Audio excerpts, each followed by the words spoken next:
90இன் காலகட்டத்தில் தமிழ் சினிமாவில் கொடிகட்டி பறந்த நடிகைகளில் ஒருவர் லைலா.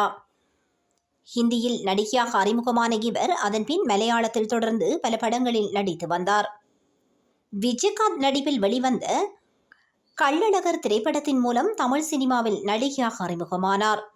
2006ஆம் ஆண்டு முதல் சினிமாவில் இருந்து விலகி குடும்பத்துடன் செட்டிலான நடிகை லைலா கடந்த 2022இல் வெளிவந்த சர்தார் திரைப்படத்தின் மூலம் மீண்டும் நடிக்க துவங்கினார். சமீபத்தில் விஜயின் கோட் படத்தில் முக்கிய ரோலில் நடித்துள்ளார்.